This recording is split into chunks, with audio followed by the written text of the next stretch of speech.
Namaste, welcome to the guidance classes conducted by the TSAT for the Group 1 service preparation. As you know it, the current affairs are a very important concept. Out of 13 areas from the preliminary and 5 papers from the mains examination, current affairs plays a vital role. Already we suggested how to prepare for the current affair, and for last 6 months before the commencement of examination, the things happens in academic, socio, scientific, all these things you have to cover, you have to prepare. So, here in this series of a transmission, we are giving the information even a month wise also. So, we from January onwards, we discussed then particular month what are the different current affairs happens, like including the awards of different functions, okay, and in scientific also, all these things we are going to discuss it. So, in this August month, what happens, what kind of things happens, we have to discuss it now. So, the first one is this is very important, as you know that is PMJAY. Healthcare services to transgender persons. As you know it, 𝗧𝗦𝗔𝗧 𝗚𝗏. So, is one of the health scheme given by the central government, but a new thing is introduced by the PMJAY, that is healthcare services for the transgender persons. This is the first thing this happens. The National Health Authority, that is NHA, National Health Authority, and the Department of Social Justice and Empowerment recently signed a memorandum of understanding, simply we call it as MOU, for providing holistic health services to transgender persons under Ayushman Bharat Pradhan Mantri Jan Arogya Yojana. This is the very important thing here. What is PMJAY? They will ask to you what is PMJAY. Pradhana Mantri, PM stands for Pradhana Mantri, that is Jan Arogya Yojana. Pradhana Mantri Jan Arogya Yojana stands for PMJAY. So, you have to understand that is a very important. That is a PMJAY is Pradhana Mantri Jan Arogya Yojana. So, by this scheme, so health services also provide to the transgender persons. So, this is a important thing happens in the month of August. Then we will see what are the different facilities is given to the under this scheme for this transgender persons. We will see it now. After this agreement, the holder of the transgender certificate issued by the national portal for transgender persons across the country will get the benefit of all health facilities. All the MPAND hospitals of ABP, MP, AJY will provide the free treatment for these transgenders. This is a very important thing here. So, means that the transgender has to receive that certificate will be given by the nation portal. So, once the person receives this certificate as recognized by the transgender, so then all these facilities will be given to that person. Under ABPMAGY, every eligible person gets health insurance cover up to 5 lakh rupee every year. So, on every year, so they will get insurance of 5 lakh rupee. Apart from this, special packages are also given to this transgender persons. So, very important thing is under this scheme, every transgender will receive a healthy insurance of 5 lakh rupee. That is a very important thing for this scheme. Okay. Apart from this, special package are also being prepared for the transgender category, which will also include special packages like gender reassignment surgery. This is a very important, that is gender reassignment surgery, simply we call it as SRS, and treatment for the transgenders. So, this is a very important, the person who requires the gender reassignment also, that will be given to the transgender with free of cost. These are the facilities given to the transgenders under the PMJAY. So, here the two things here, the full form of PMJAY, they will ask to you what is PMJAY, full form of PMJAY, and second one is SRS. So, you have to keep, and what are the benefits of this scheme under the this Yojana means simply you have to say. So, they will give the free of cost treatment to the people and who received the certificate from the National Health Authority NHA, those people will receive all these benefits. This is the first thing happens in the month of August. So, now we will see another one. The vertical launch short range surface to air missile, that is called VLSRSAM test fired. Recently, Defence Research Development Organization, that is DRDO, and Indian Navy successfully flight tested vertical launch short range surface to air missile, that is we call it as VLSRSAM from the integrated test range from Chandipur at Odisha. So, this is one of the major thing happens by the DRDO and the naval. So, they launched a short range surface to air missile, that is a short range surface to air missile, that is a very important. Simply we call it as SRSAM. SRSA, what is SRSAM? Short range surface to air missile. So, here we will use one more word called as VL, that is vertical launch. So, vertically it is a launch, for that reason we will call it as vertical launch short range surface to air missile. So, simply we call it as VLSRSAM. This is a very important one here. Mostly as you know that they will ask the who will receive the awards or which organization established this, all these things like, and abbreviations also, the full forms also very important. Here the very important full form of VLSRSAM, that is a very important, that is vertically launched short range surface to air missile. So, this is, and this was combinedly developed by the Defence Research Development Organization DRDO and Naval Authority, Indian Navy, simply Indian Navy. These two successfully projected and launched this VLSRSAM from Chandipur. The Chandipur, everyone knows that it is at Odisha state. Clear? Okay. Now, we will see one more thing happens in this one here, and before that, what are the things about this VLSRSAM group? So, we will discuss it now here.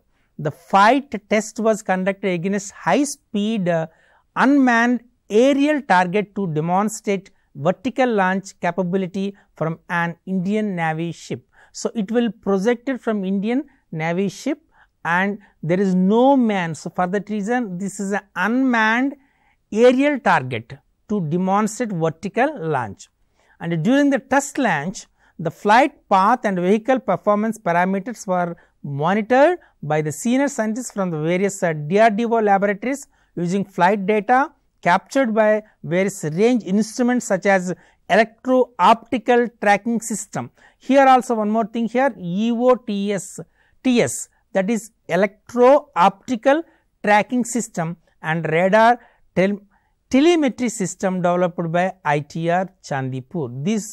These things are two very important things here. What is the technology involved in this VLSRSAM? They will ask to you in the examination, that is electro-optical tracking system. Electro-optical means EO tracking system. So, EOTS, that is very important, and radar telemetry system. Radar telemetry system means simply we can say radar telemetry system, we can say ITR. So, EOTS and ITR systems are developed by DRDO and we used in the VLSRSAM am. So, that is a very important. This successful test has provided the effectiveness of the weapon system, and the missile will further strengthen by the Indian Navy to neutralize various airborne threats at a close range, including sea skimming targets. So, very important thing for this missile is this unmanned and projected in air. These two things are very important, and the technology involved in it is electro-optical, that is a tracking system, electro-optical tracking system, that is EOTS, and radar and telemetry system, that is IRTE. So, these two are very important, you have to keep in mind for the preparation of your examination. Okay. Now, as you know it, recently the China suffered with the biggest drought in their history. There is the longest ever drought in China. So, recently the China is facing the biggest drought ever, and the drought has dried up rivers and affected power generation at hydroelectric power plants. There is a darkness in small and big cities due to no electricity. There is no electricity. This will happen. So, very important thing here. So, you have to recently the China is suffered with the biggest drought. So, all the rivers are dried up. There is no power plants also. The reason is all the China maximum China depends on the hydroelectric power. For that reason, most of the cities in China are in darkness. So, that is a thing, major thing happened in China. So, after 64 years, China faced the longest summer, and as a result, the Yangtze and the longest river in Asia, which is the largest river in China, has dried up. The drying up of the Yangtze was caused water shortage in the dam and affected hydroelectric power, leaving large cities or small towns facing power crisis. In view of this, the China government, as the Chinese government last week suspended or limited the supply of electricity to thousands of factories in Sichuan, following which companies such as Toyota, Foxconn and Tesla have temporarily suspended operations at some of their plants set up in China. These things happens recently in China. So, it comes under the international affairs. As you know that the biggest river in that China, of course, biggest river in Asia, which is located in the China, was completely dried up. So, due to dry that one, so all there is no power. So, the government has suspended and given a temporary band for these companies, multinational companies like Toyota, Tesla, Foxconn. So, for this they temporarily they stop their operations for doing their business. So, this will happen in this China due to longest summer, which causes the drought in the China. Next, recently one more thing happens. Hindustan Petrochemical Limited, that is HPCL, starts a biogas project from the cow dung. So, by using cow dung, the HPCL recently has started, Hindustan Petroleum Corporation Limited started its cow dung to compressed biogas project in Sancho at Rajasthan. This will be HPCL the first project under the waste to energy portfolio. So, here the simply it is converted, the wastage is to energy. The wastage is converted to energy. For this they used the cow dung and they converted this cow dung to gas, biogas. So, as you know it, in the examination what the gas in the biogas generally they will ask, that is called a methane gas. Clear? So, sometimes if you take it as the general purpose for cooking gas you are using, that is a butane. So, like these things you are going to learn in the basic physics, but this is a very important thing, that is HPCL recently launched the biogas project. The gas was produced by the cow dung. So, means this comes under the wastage to energy project, wastage to energy. So, that is one more important thing here. Okay, then I will give the information what is about this plant here. The plant proposes to use 100 tons of cow dung per day for the production of biogas, which can be used automotive fuel.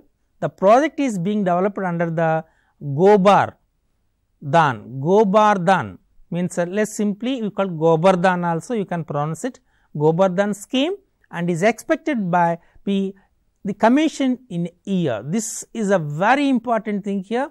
Recently this HPCL developed this project under the scheme is 𝗂𝗪𝗃.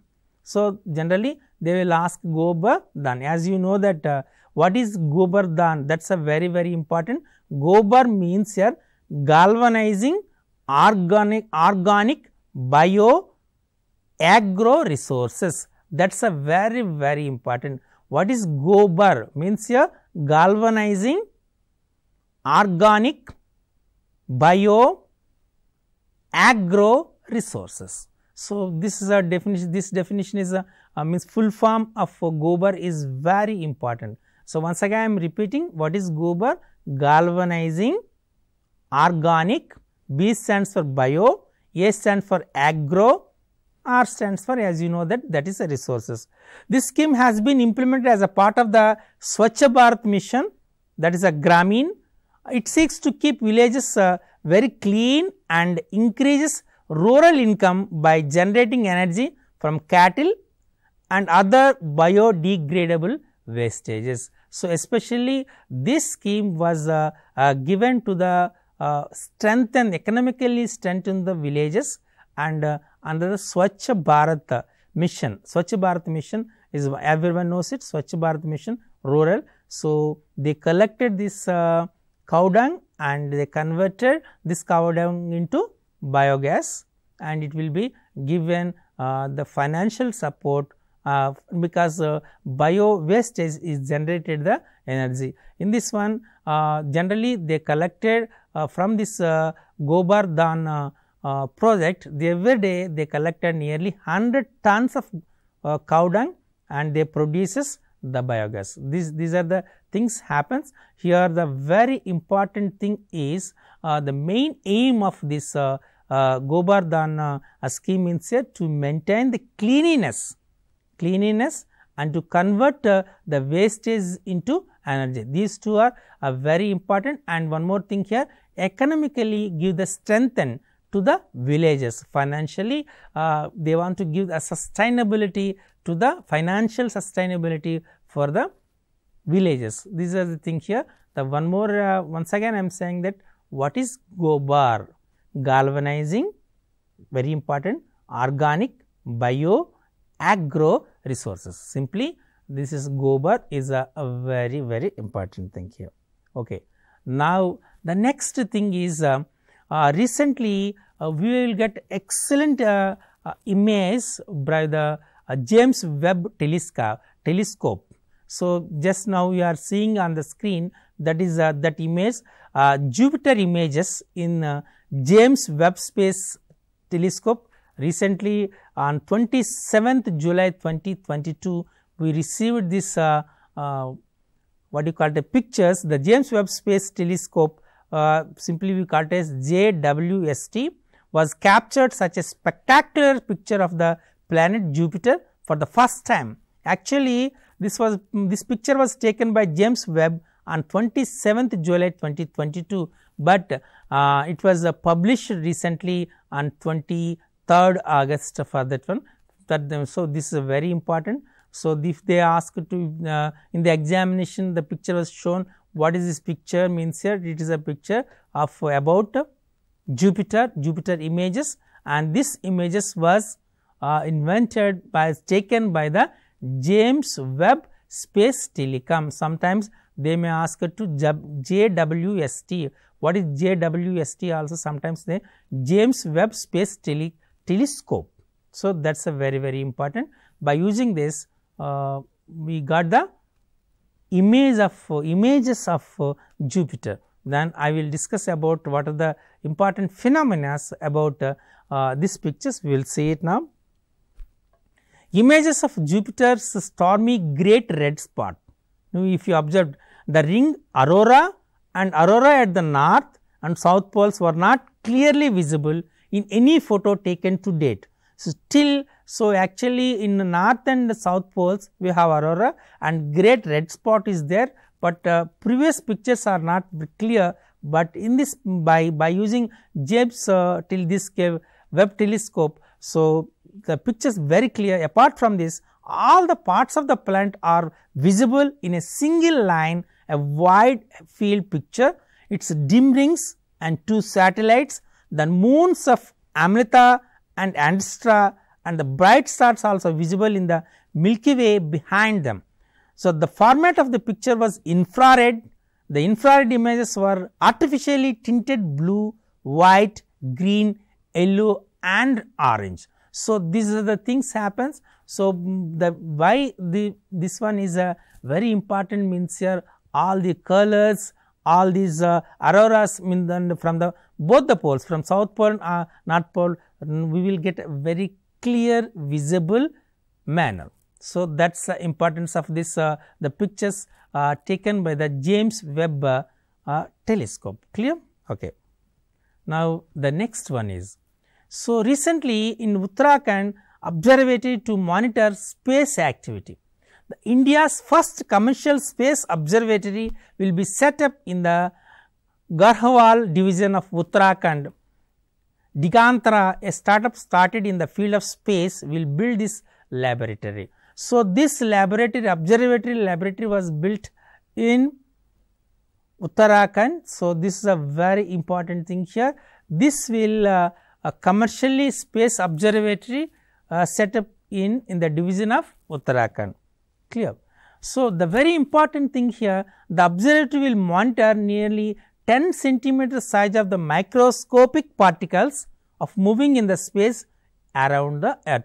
So, this monitor, this one will observates the and monitor the nature, moving and the behavior of the particles, celestial particles around the earth in the space around 10 centimeter size. So, it observes it, and this space situational awareness of observatory will help in monitoring space waste and military satellites hovering in space around the earth. So, this is a very important things here. So, we have a lot of wastage in the space.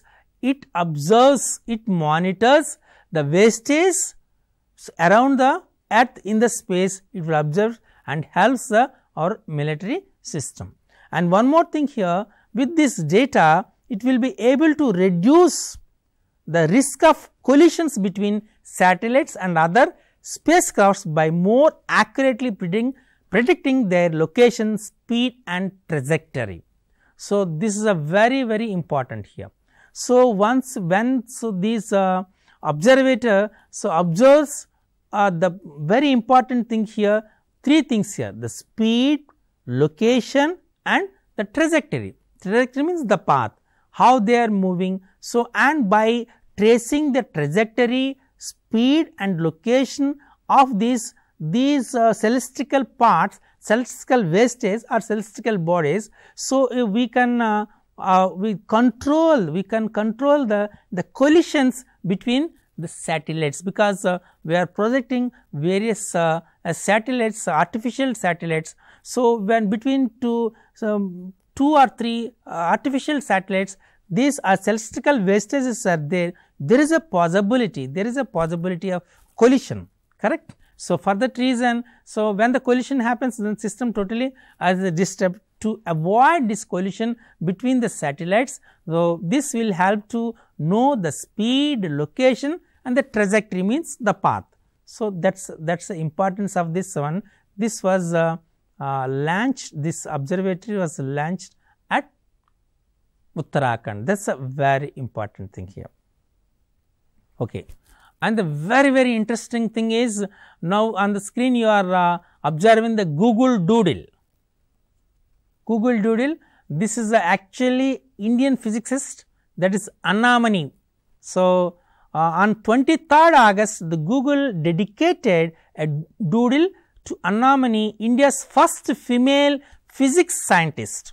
She was a physicist as well as a meteorologist. She has a special contribution related to research in the field of meteorology and energy. So, the recently on 23rd August, the Google is dedicated a doodle on the name of Anna Mani. So, this is a very important, and it is a great achievement from our Indian, that is her name is Anna Mani. Anna Mani was born on 23rd August 1918, the former state of Travancore, the present day it is at Kerala. She is popularly known as the weather woman of India. So, this is a one more important bit to you. So, who is the weather woman of India? Weather woman of India is Anna Mani. This is very important. Even after being born in a normal upper middle class family, she wanted to achieve a prominent position in studies. At the age of 8, she had read Malayalam books in the public library and all English books by the age of 12. And she did her intermediate science course from the Women's Christian College and completed Bachelor of Science with honors in physics and chemistry from Presidential College of Madras. After graduation, she taught WCC for a year and won a scholarship for post-graduation studies at the Indian Institute of Sciences, Bangalore. Anna completed her PhD in London, from where she learned into specialized meteorological instruments. So, anyway, here the two important things here. One is recently the Google released a doodle on the name of which woman, means Anna Mani. Anna Mani belongs to the Kerala, and for her research and for her contribution in the meteorology and space. So, that is for that reason. So, in the examination they may ask it to who is the weather woman of India, also they may ask it weather woman of India is Anna Mani. This is a very important question to you. So, definitely that will help you to them. And the one more important thing happens in this month, that is the nomination for Garba dance. So, the nomination for Garba dance to UNESCO heritage list. So, after Durga Puja was included in UNESCO's intangible cultural heritage last year, India has now named Garba for the year 2022. If approved, it will become the first intangible cultural heritage of Gujarat to be listed by the UNESCO. So, one of the intangible heritage aspect, that is Garba as dance, will be considered as a UNESCO heritage list. So, this was actually as nominated for the UNESCO heritage list. The very important, this Garba dance after Dasara, Durga Puja was included in the UNESCO's list. Now, this will come here. And Garba is a form of a dance as well as a religious and social event. It was originated in the villages of Gujarat, where it was performed a communal gathering places in the center of the village, which was attended by the entire community. Actually, this Garba dance was Garba dance was at Gujarat. Generally, it is a communal gathering, where the communal gathering is there. Generally, they will conduct this social event, a Garba. In Gujarat, it is celebrated with the 9 nights of dance as a form of worship and worship. Garba is also performed during social events like weddings and parties also. Especially this Garba dance was conducted in 9 nights. So, that is a very important thing at the time of Durga Puja. Not only in that particular event, even when the weddings or any other social events are conducted, when the communal gathering is there, generally at Gujarat this Garba dance is going to be conducted. Clear? Okay. The one more thing here, on August 23rd, so that August 23rd will be considered as International Day for the remembrance of the slave trade and its abolition. International Day for the remembrance of the slave trade and its abolition is observed every year on 23rd August with the aim of remembering the millions of victims of the transatlantic slave trade named by UNESCO. This day was first celebrated on 23rd August. So, the very important thing here, the August 23rd will be celebrated, will be considered as International Day for the remembrance of the slave trade and its abolition. From its the name was given by the UNESCO. So, these are the few things about the events happens in the month of August, and some more things also there. So, read all the journals and newspapers and read the editorial coverages. That will definitely helps to you to know the month current affairs of August very clearly. Thank you.